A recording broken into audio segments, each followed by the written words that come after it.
मैं आपके माध्यम से कहना चाहता हूं कि जो अभी भारतवर्ष की मंडियों की जो सर्वे रिपोर्ट थी, सर्वे रिपोर्ट में 7,000 मंडियां हमारे भारतवर्ष में हैं और सर्वे रिपोर्ट में यह आया कि 7,000 से बढ़ाकर कम से कम 42,000 मंडियां की जाएं।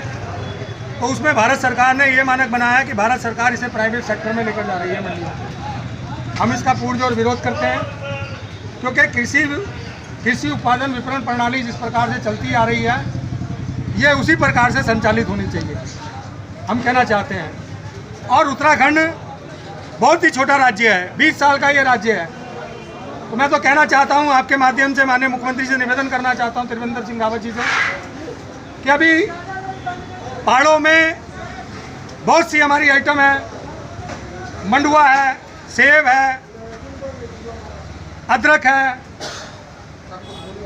हल्दी है, बहुत से क्षेत्रों के अंदर उद्यान की फसलें हैं। मैं कहना चाहता हूं कि तमाम पर्वतीय क्षेत्रों में भी मंडियों का गठन होना चाहिए और जैसी साधारण ये विपणन प्रणाली चल रही है, इसी प्रकार से रहनी चाहिए।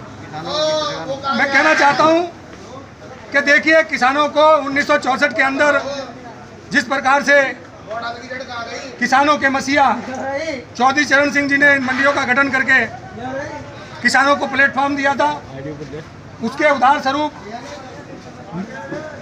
बिहार के अंदर मंडियां खत्म की गई। बिहार के अंदर आप देखेंगे कि किस प्रकार से किसान की हालत बद से बदतर हो गई।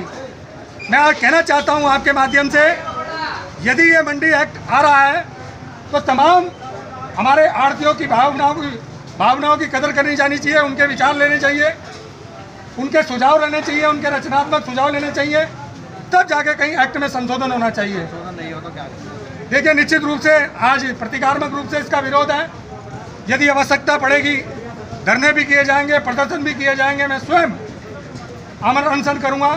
एक शब्द आपके माध्यम से कहना चाहता हूं कि बार बार जो नेता हैं, बार बार जो ब्यूरोक्रेसी है, ये जो हमारे आढ़ती भाइयों को बिचौलिया बिचौलिया कह रही है, ये बिचौलिया बिचौलिया मतलब क्या शब्द है? बिचौलिया हमें कृषि उत्पादन मंडी समिति लाइसेंस देती है, लाइसेंस के साथ हमारा एक एग्रीमेंट होता है, एग्रीमेंट के बाद में हमारे को दुकान दी जाती है, प्लेटफॉर्म दिया जाता है, तब हम अपना कारोबार करते हैं।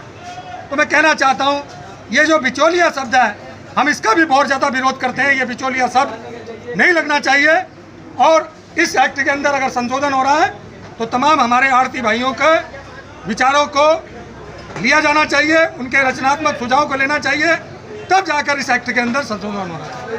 धन्यवाद।